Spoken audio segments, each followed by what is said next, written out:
श्री अवध के सिद्ध संत श्री पंचारसाचार्य जी महाराज के एक शिष्य है बाबा श्री रविशंकर शुक्ल श्री रामदास जी शाहनगर के पास कचौरी गांव में उनकी थोड़ी खेती थी। उनके वहां एक आदिवासी व्यक्ति खेती की जुताई करने आता था। महाराज जी दोपहर को कुछ मजदूरों के लिए भोजन लेकर जाया करते थे। एक दिन जब वो खेत पर गए तो देखा कि बगल के पानी के सरोवर में वो आदिवासी व्यक्ति मछली पकड़ रहा था। महाराज उससे कुछ बोले नहीं, बस कहा कि कल से यहाँ काम पर मत आना, कहीं और तुम्हारा काम लगवा दूंगा। उसने पूछा, महाराज मुझसे क्या गलती हो गई? महाराज बोले कि मैं तुम्हारे लिए अच्छा सात्विक भोजन लाता हूँ, फिर भी तुम मछली मारते हो। जीव हिंसा का पाप करने वाले को मैं यहाँ नहीं रख सकता। उसने कहा, महाराज मैं सत्य कहता हूँ, अब कभी किसी जीव की हिंसा नहीं करूँगा, मुझे यही काम पर आने दीजिए। महाराज ने कहा, ठीक है, तुम्हें काम से नहीं निकलूंगा। फिर वो आदिवासी बोला, मेरे मन में बड़ा दुख हो रहा है कि मैंने इतने पाप किए, आप मुझे इन पापों से मुक्त होने का मार्ग बताएं। महाराज बोले, तुम केवल सीताराम सीताराम कहा करो। महाराज ने उसको भगवान के नाम का महात्म्य और नाम के प्रभाव की कुछ कथाएं सुनाई। बड़ा सीधा भोला था, उसने विश्वास कर लिया कि नाम नहीं छोड़ूंगा। अब वो सीताराम सीताराम बोलता रहता। कुछ काल के बाद तो उसका मुंह हर समय हिलता रहता, नींद में भी नाम चलता रहता। उसके पास माला तो थी नहीं। महाराज को देख देख कर वो भी अपनी उंगली हिलाता रहता। एक दिन उसको स्वप्न में एक संत का दर्शन हुए। उन्होंने कहा कि तुम सीताराम जपना छोड़ दो, नहीं तो तुम्हें बड़ा कष्ट होगा।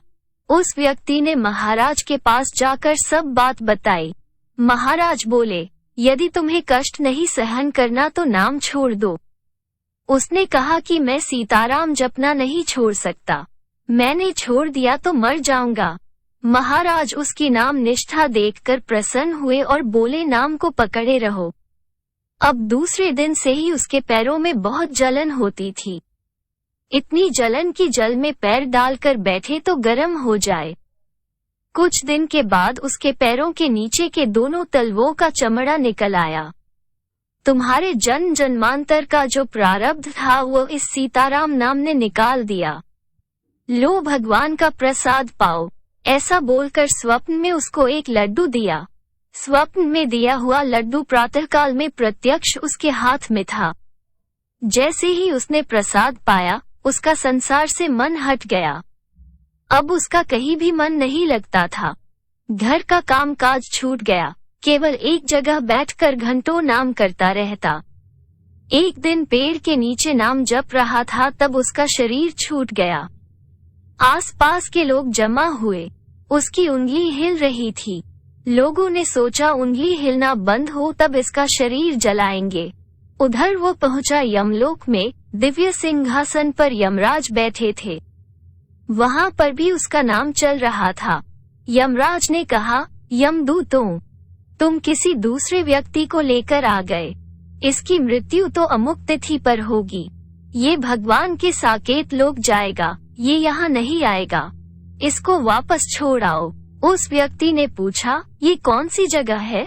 यमदूतों ने बताया कि यह यमलोक है। यहाँ कर्मों का लेखा जोखा होता है और पापियों को नरक में यातनाएं दी जाती है। उनसे यमराज से कहा, मुझे एक बार नरक का दर्शन करना है।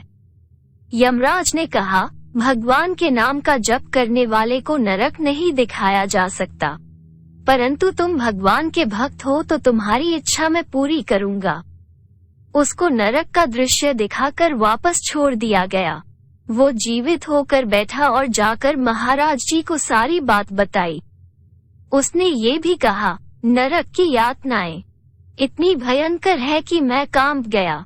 उसने यमराज के मुख से सुनी हुई उसकी मृत्यु की तिथि भी बताई। बोला कि उस तिथि पर मेरा शरीर छूट जाएगा और मुझे भगवान का लोक प्राप्त होगा।